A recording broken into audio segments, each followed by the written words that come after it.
After one, her husband kissed her at the airport, then drove straight to marry his mistress with her money.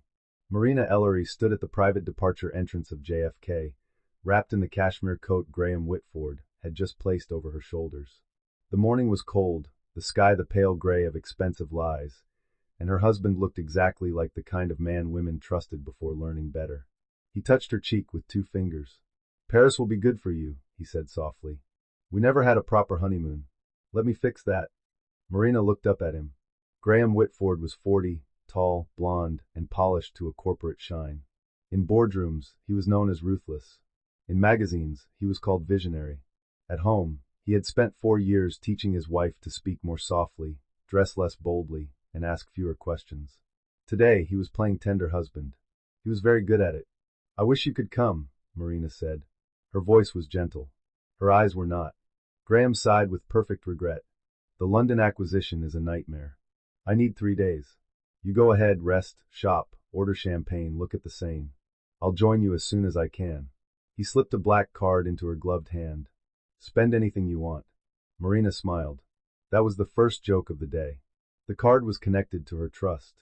Graham thought she did not know.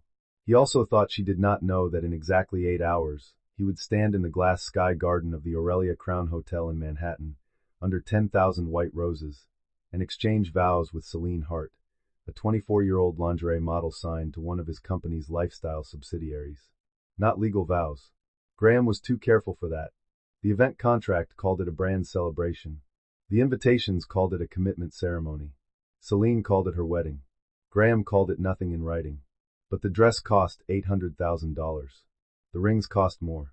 The hotel deposit, floral wall, champagne tower, press package, and Celine's diamond tiara had all been paid through corporate accounts connected to Whitford systems.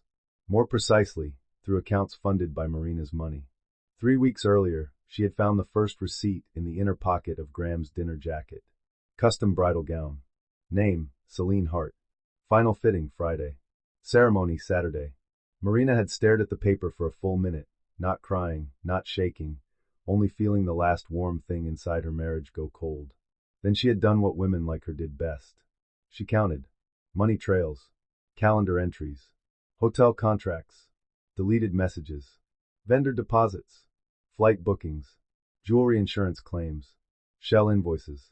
One fake business gala. One hidden ceremony. One mistress certain she was about to become queen. Graham leaned closer now, still smiling for the driver. "Promise me you'll enjoy yourself." "I will," Marina said. He kissed her forehead. The gesture was so practiced it almost looked like love. As he stepped back, his phone lit in his hand. "Celine." He turned the screen away too late. Marina saw it. Graham saw her see it. For half a second, the lie froze between them. Then he smiled wider. "Client," he said. "Of course." A staff member approached. "Mrs. Whitford, your boarding is ready." Graham squeezed her hand. "Text me when you land." "I'll do better," Marina said. "I'll send pictures." He laughed, relieved. He thought she meant Paris. She meant the downfall. When Marina walked through the glass doors, she did not turn back. She could see Graham reflected behind her, already dropping the affectionate mask, already typing with quick, excited fingers. He believed he had shipped his quiet wife out of the country. What he had done was give her 8 uninterrupted hours to ruin. First, she entered the private lounge, where a woman in a navy pantsuit sat beneath a wall of orchids, drinking espresso and reviewing a tablet. Tessa Lang looked up. She had been Marina's college roommate, then a fashion house attorney, then the co-owner of the bridal atelier where Celine Hart had ordered her gown. She had never liked Graham. Marina had once called that unfair. Tessa had replied that good instincts often sounded rude before they were proven right. "Well?" Tessa asked. "He delivered me personally." "Romantic." "Very." Tessa slid the tablet across the table. On the screen was Celine's dress, white silk, sheer sleeves, pearl bodice, cathedral train. It was beautiful in the way expensive things could be beautiful without being tasteful. "The final fitting happened yesterday," Tessa said. She filmed herself in the mirror for 20 minutes. She told the seamstress she wanted to look like the woman who finally made Graham happy. Marina touched the edge of the screen. A different woman might have felt anger at Celine first. Marina did not. Not yet. The person who broke vows was Graham. Celine was cruel, ambitious, and foolish, but Graham was the one who knew what he was destroying. "Did you add the item?" Marina asked. Tessa nodded. Inside the waist lining. Completely invisible unless someone knows where to look. Marina opened her clutch and removed a small velvet pouch. Inside was a single platinum cufflink engraved with Graham's initials. He had lost it in Celine's apartment. Marina had found it in a hotel laundry return bag labeled under a fake executive retreat. Now the matching cufflink was sewn into Celine's wedding dress. The legal wife's evidence, hidden inside the mistress's costume. Tessa leaned back. Are you sure you want this public? Marina looked toward the runway beyond the glass. For 4 years, she had been called quiet, polite, decorative. Graham's elegant wife. The woman who never made scenes. She had learned that men like Graham did not fear pain they caused privately. They feared witnesses.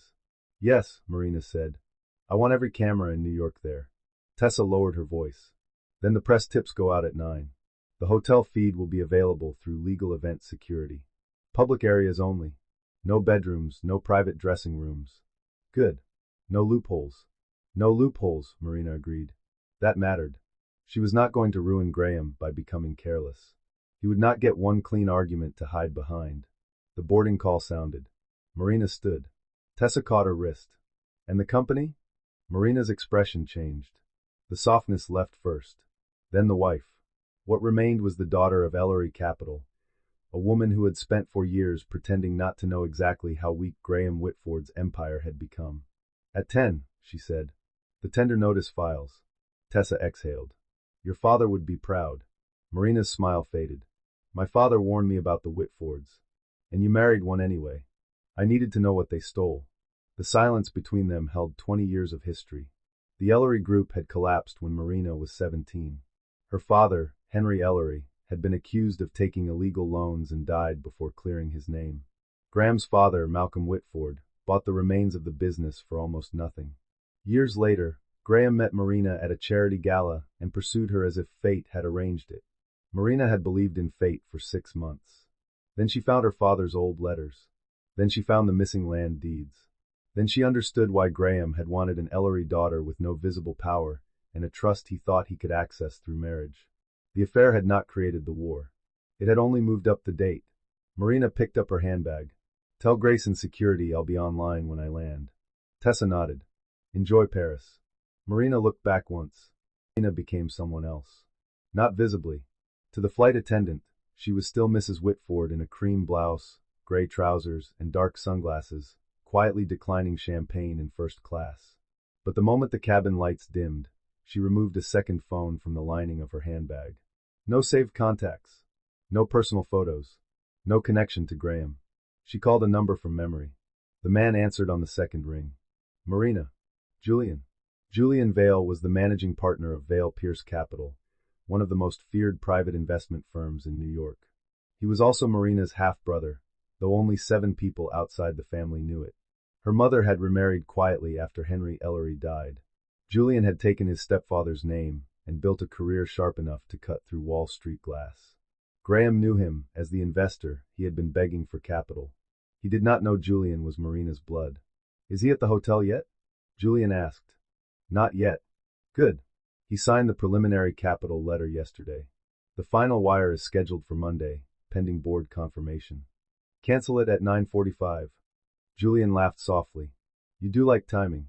I learned from men who thought timing was ownership. Fair. Marina looked out the window at the white wing cutting through clouds. How exposed is he? Without our capital, Whitford Systems misses 2 debt covenants by Tuesday. Holders will panic. By noon, he will be fighting a liquidity crisis, a press scandal, and possible criminal inquiry. Possible? Julian's voice cooled. Definite if the hotel payments are tied to company funds. They are. Then he is finished. Marina closed her eyes. Finished. The word should have satisfied her more. Instead, she saw Graham at the airport, smiling as he put her coat around her shoulders. She saw the man she had married before she knew marriage could be used as a legal corridor into stolen property. She saw herself at 29, signing documents she did not understand because grief had made her easy to guide. Marina, Julian said. I'm here. You do not have to watch. Yes, she said. I do. The second call was to Arthur Cole, Graham's executive assistant. Everyone at Whitford Systems believed Cole belonged to Graham. They were wrong. Cole had belonged to Henry Ellery first. After the Ellery collapse, he disappeared from finance for years, then resurfaced exactly where Marina needed him. Beside Graham, quiet, useful, invisible. Miss Ellery, Cole said. No one called her that anymore. It steadied her. Guest list? 196 confirmed. 40 business partners. 32 family members. 27 people from Celine's circle. 6 controlled media outlets. 12 independent influencers added after our anonymous tip. Make it 20. Already done. The first vans are arriving outside the hotel. And Graham?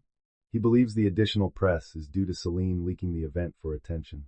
Marina smiled faintly. Of course he did. Men like Graham always blamed women first, even when walking into traps built by one. Cole, she said, after the ceremony begins, release the vendor invoices to the investigative desk. Not before. Yes, Miss Ellery. One more thing. If he asks where I am asleep in Paris. Cole paused. Are you? Marina looked at the dark window. He arrived at Charles de Gaulle just after dawn and did not go to the hotel Graham had booked. His hotel was too obvious, too performative, too full of staff instructed to report her movements. Instead, she checked into a quiet suite at the Maison Verte, a small luxury hotel near the river owned by a holding company under Ellery Capital. Her room had pale walls, old oak floors, and windows overlooking wet rooftops. On the desk, a tablet waited beside black coffee, fresh fruit, and a sealed envelope from Tessa. Inside the envelope was a printed card. The bride wears evidence closest to the heart. Marina almost smiled. At 8 a.m. New York time, she connected to the authorized event security dashboard. Public cameras only. Lobby. Sky Garden entrance. Main ballroom corridor. Elevators. Street entrance. Loading bay. No private bridal room. No hidden audio.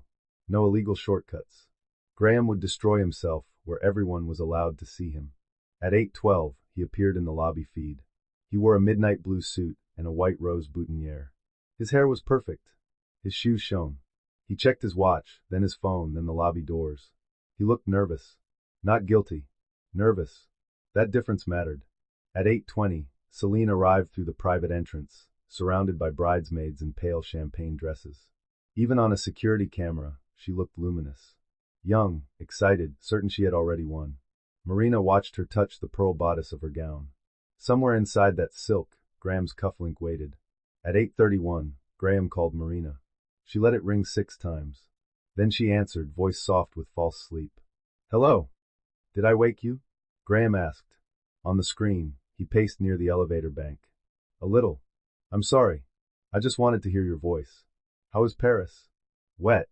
Beautiful. Expensive. He laughed. Good. Spend more. I will. He lowered his voice. I miss you. Marina watched him check his reflection in a wall mirror. You do? Of course. Behind him, Celine's bridesmaids crossed the lobby with garment bags. Marina said, What are you doing today? Meetings. Terrible meetings. I may be hard to reach. Poor Graham. I know. He sighed. But soon I'll be there with you. Soon, Marina said. His elevator opened. He smiled at someone off camera. Celine. I have to go, he said. Have a memorable day. I love you. Marina looked at the screen. Celine stepped into the elevator beside him. No, Marina said softly after the call ended. You don't. At 9 o'clock, the first headlines began appearing online. Wall Street CEO hosts secret wedding while wife is sent abroad. Whitford heir to marry mistress at Midtown Hotel. Legal wife in Paris as model bride takes the aisle. Graham's phone began to light up. On camera, he froze. Then he turned toward a hotel manager and said something sharp enough to make the man step back. At 9:18, reporters filled the street entrance. At 9:31, the controlled media outlets realized they were no longer controlling anything. At 9:45, Julian canceled the capital injection. At 10 o'clock, Marina's attorneys filed the tender offer. By 10:04, Whitford Systems emergency board chat became a war zone. Marina poured coffee and watched Graham's wedding become late. That was the first public sign of fear. Guests sat beneath the Sky Garden's glass ceiling, surrounded by white roses and a panoramic view of Manhattan. The Hudson glinted beyond the windows. Cameras flashed outside the entrance. Inside, a string quartet played the same song 3 times because no one had told them what came next.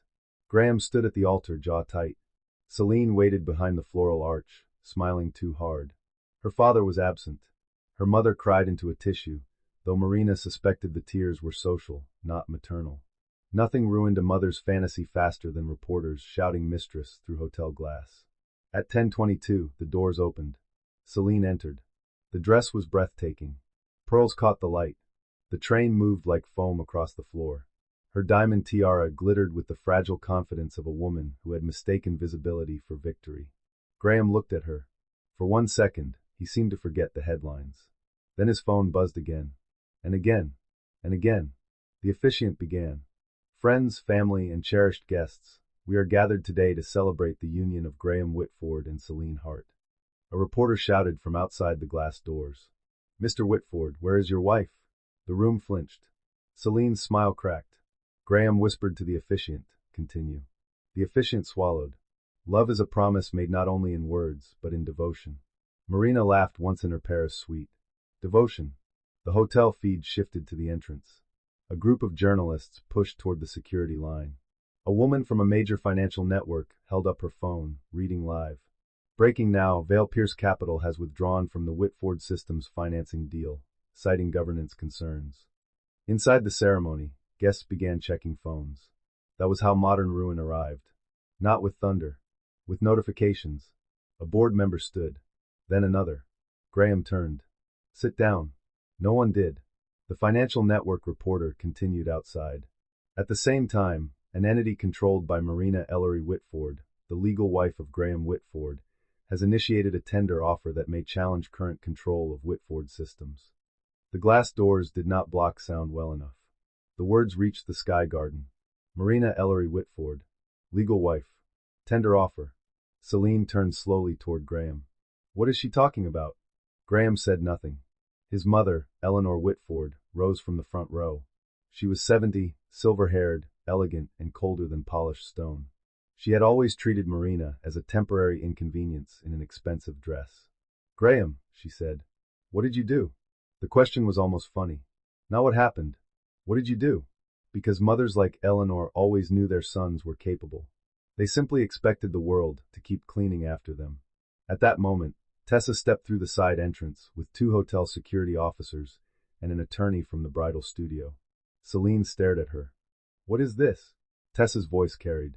Ms. Hart, we need to address an issue with the gown. Graham snapped, not now. Tessa looked at him. Especially now. She handed the attorney a document. The garment contains property belonging to Mrs. Marina Ellery Whitford. We have reason to believe it connects to an ongoing investigation into misuse of corporate funds. Celine's face drained. Graham lunged forward. You cannot touch her. The attorney replied, no one is touching her. She may remove the gown privately with female staff present, or she may consent to inspection of the lining. The room went silent. Celine looked at Graham. What is in my dress? Graham did not answer. Marina watched from Paris as the first tear slid down Celine's face. For the first time that day, the mistress understood she was not the bride. Not because she was brave, because the reporters were already outside, and disappearing into a room with security would look worse. A female hotel supervisor brought privacy screens. Tessa directed the seamstress with calm precision. The lining was open near the waist. The platinum cufflink fell into a small velvet tray. Gasps moved through the Sky Garden. Graham closed his eyes. Celine stared at the cufflink. Is that yours? She whispered. No answer. Tessa turned the tray so the cameras inside the room could see. Initials, GW. The matching cufflink sat on Graham's shirt. A reporter outside shouted, Mr. Whitford, did your wife plant evidence in the bride's dress? Tessa answered before he could. The cufflink was discovered weeks ago in a hotel laundry return linked to an executive retreat. The bridal atelier preserved it at Mrs. Whitford's request for property verification. The police have been notified. Marina leaned back. Good. Clean. Legal. Public. Graham's phone rang. He looked at the screen. Marina. For the first time all day, she called him. He answered with shaking fingers. Marina. The Sky Garden went quiet. She did not speak at first. She let him hear Paris rain against the window. Then she said, How is the wedding? His face contorted. Stop this. Stop what? Do not play with me. I'm in Paris, Graham. You sent me here. A camera caught the moment his face collapsed. Tell Julian to reverse the withdrawal, he hissed. Call off the tender. We can fix this. We. Marina, listen to me. Celine means nothing. Celine heard it. So did everyone else. Her mouth parted. Marina's voice remained calm. That is a cruel thing to say about a woman wearing an $800,000 dress you bought with stolen money. I did not steal from you. No. You stole from the company. You stole from my trust. You stole from the Ellery estate. You stole from every person who believed Whitford Systems was solvent. Eleanor Whitford gripped the back of her chair. Graham's voice dropped. You would ruin your own husband? No, Marina said. You ruined him. I am only informing the market. He laughed, broken and sharp. You think you can run my company? Your company? The words were soft enough that the room leaned in. Graham, your father built Whitford Systems on land stolen from mine. Your debt is financed by my trust. Your expansion depended on my brother's capital. Your wedding was held in a hotel owned by an Ellery subsidiary. The only thing here that was truly yours was the arrogance. He looked toward the glass ceiling as if searching for air. You are nothing without my name. Marina smiled. In Paris, alone, she looked down at her bare left hand. The ring was gone. She had removed it over the Atlantic. Then watch what my old name does. She ended the call. At 10:51, the NYPD entered the hotel. At 11:06, Celine Hart walked out of the Sky Garden in a hotel robe, mascara streaked, tiara in one hand, no longer pretending she had won. That was important. The ceremony was not legal. The papers had not been filed. His lawyers had been careful enough to leave him morally filthy, but technically unwed. He was arrested for financial crimes. Wire fraud. Misuse of corporate funds. False invoices. Embezzlement tied to shell vendors. The kind of charges that did not care whether a man said he was sorry. As officers led him through the lobby, reporters shouted questions. Mr. Whitford, did you use company money for your mistress's wedding? Did your wife know? Is Marina Ellery taking control of Whitford Systems? Where is Celine Hart? Graham said nothing. His silence was not dignity. It was calculation without options. In Paris, Marina watched until the feed ended. Then she closed the tablet. For the first time in hours, the suite was quiet. The rain had stopped. Sunlight broke through the clouds and touched the river. Marina stood, walked to the window, and pressed one hand against the glass. She had imagined this moment many times. In some versions, she felt triumph. In others, relief. In reality, she felt tired. Not weak. Tired in the deep way of someone who had carried a war behind a polite smile for too long. Her second phone rang. Julian. It is done, he said.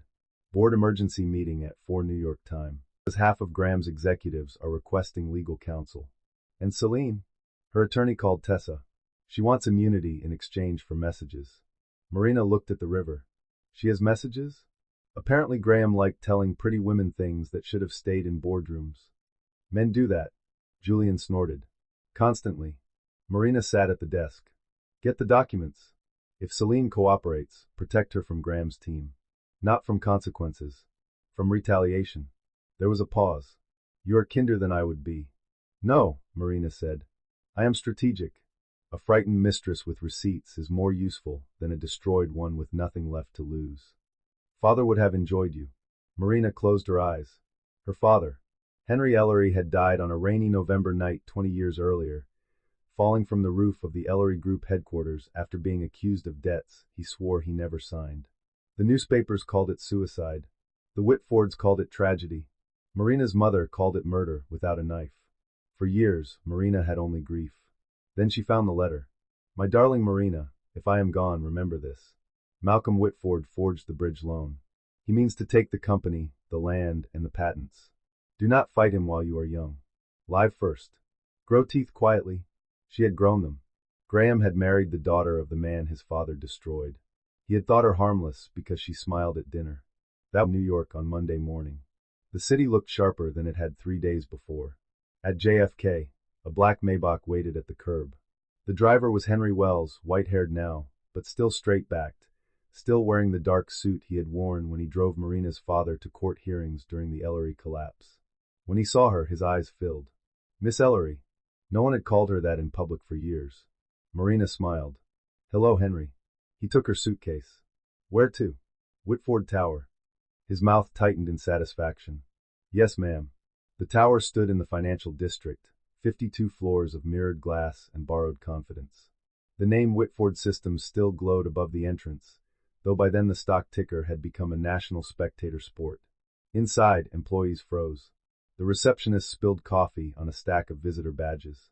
A security guard straightened so fast his chair rolled backward. Marina walked across the lobby in a white tailored suit, nude heels, and no wedding ring. Her hair was pinned low. Her expression was calm enough to frighten people who had underestimated calm women. Cole met her at the private elevator. "Miss Ellery. Status? Emergency board meeting in 12 minutes. Graham remains in custody. Eleanor Whitford is upstairs with 2 attorneys. Malcolm Whitford is flying in from Palm Beach." Marina looked at him. "Good." The elevator rose. On the 48th floor, executives lined the hallway. Some had ignored her for years. Some had called her Mrs. Whitford in the tone people use for furniture. Now they stepped aside. At the boardroom doors, Eleanor Whitford stood waiting. She wore black silk, pearls, and the furious composure of a woman who had not slept. "You," she said. Marina stopped. Eleanor's eyes moved over her white suit. "You planned this?" "Yes." "My son is in jail." "Yes." "You humiliated this family." Marina tilted her head. "No, Eleanor. I televised what your son arranged." Eleanor stepped closer. "Do you think money makes you untouchable?" "No.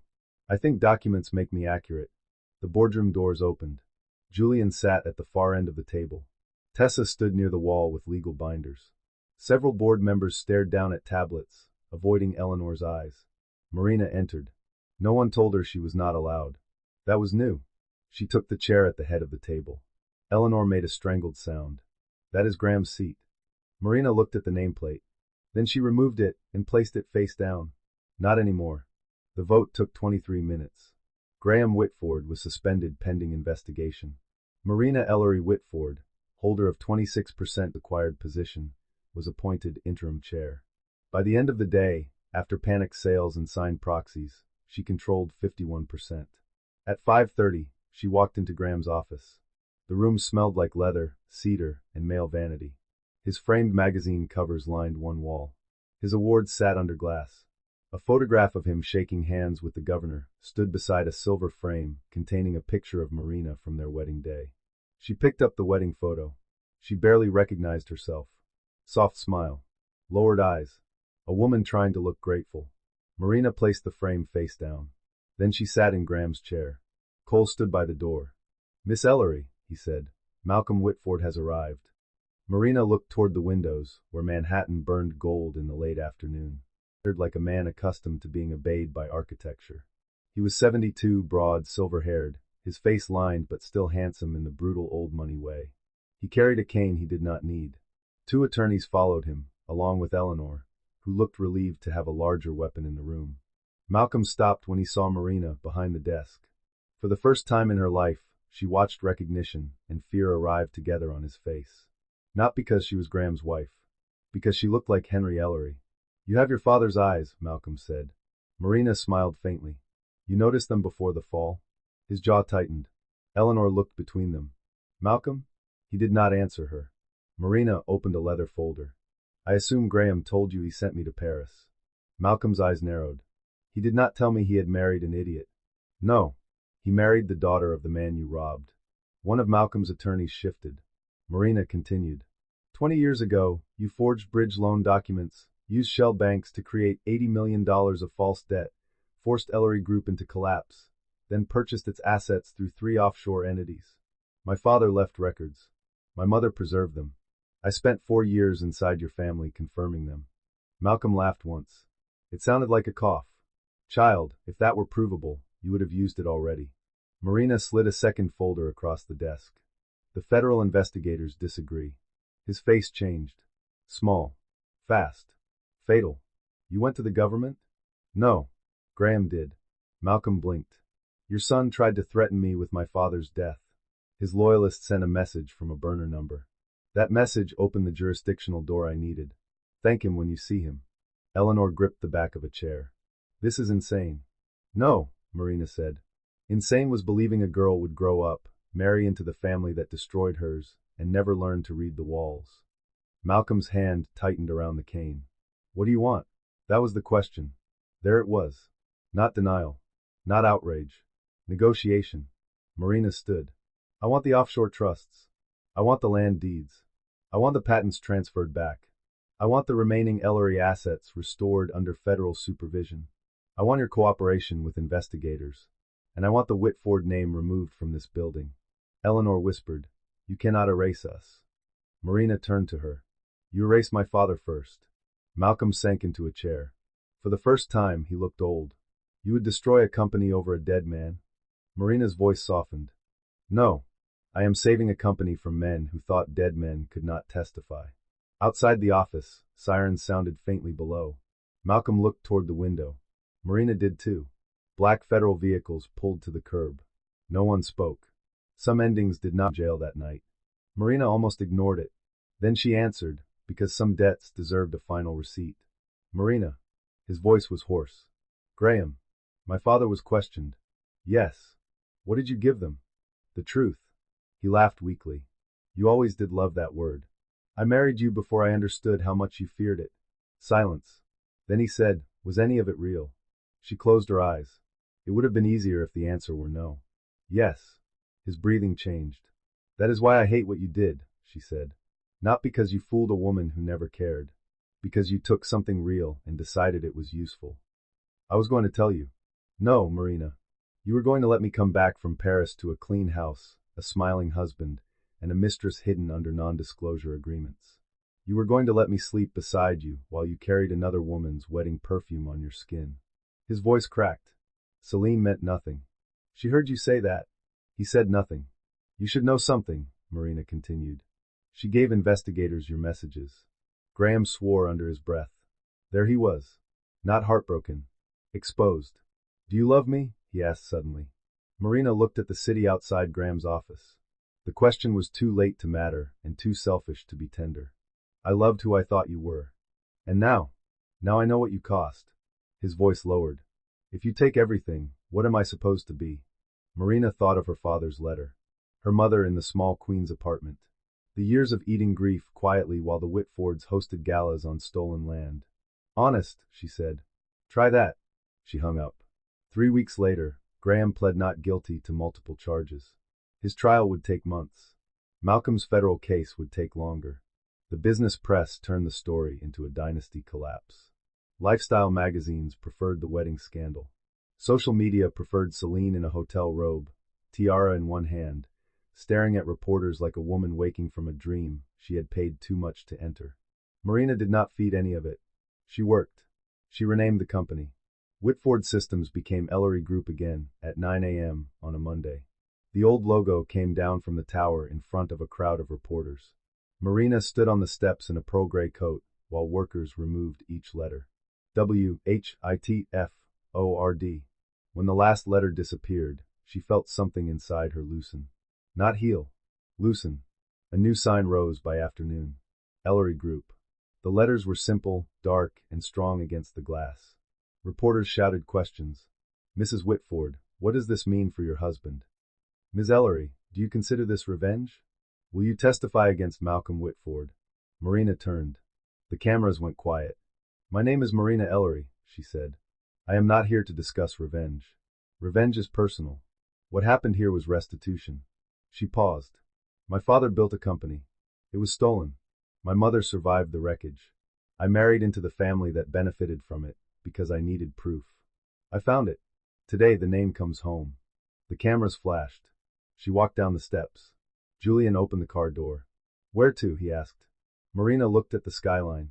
Queens. Much. The brick was darker. The front steps had been repaired.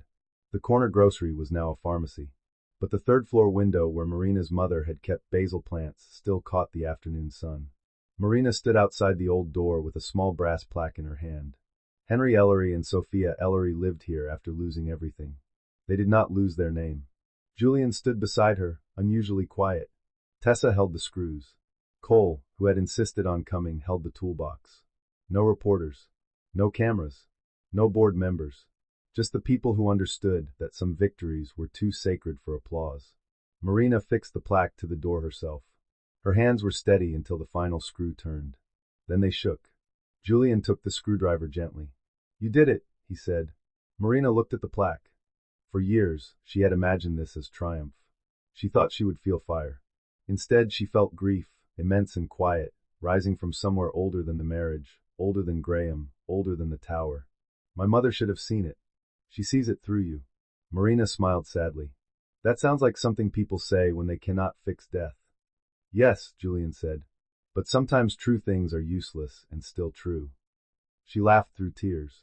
Later, she returned alone to the Ellery Tower. Her office was not Graham's old office anymore. She had removed the leather furniture, the magazine covers, the glass trophy case. The room now held a long oak desk, shelves of legal binders, framed photographs of Henry and Sophia Ellery, and one window left bare so the city could not be softened.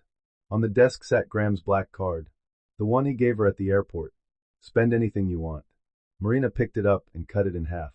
Then she placed both pieces in an envelope marked evidence. She had learned not to throw away proof. That evening, she sent one final instruction to the communications team. Create the Ellery Restoration Fund. Its purpose would be simple: legal and financial support for women whose spouses used marriage to access, control, or drain their assets. Tessa called when she saw the draft. You are turning betrayal into infrastructure. No, Marina. 6 months later, Marina walked through the lobby of Ellery Group without anyone looking through her. People stood a little straighter. Some out of respect, some out of fear. She accepted both but fed neither. The company was stable. Not healed. Stable. The fraud review continued. Several executives had resigned. 2 had confessed. 1 had tried to flee to Zurich and discovered that airports did not care how expensive a man's watch was when federal warrants were active. Celine testified. She did not become Marina's friend. Stories did not need that kind of neatness. But she told the truth under oath. She admitted Graham promised her a future, a title, and access to a life she had been too dazzled to question. She admitted she knew Marina was still married to him. She admitted the wedding was meant to make her feel chosen and Marina erased. When the prosecutor asked whether she regretted it, Celine cried. Yes, she said, but regret is not innocence.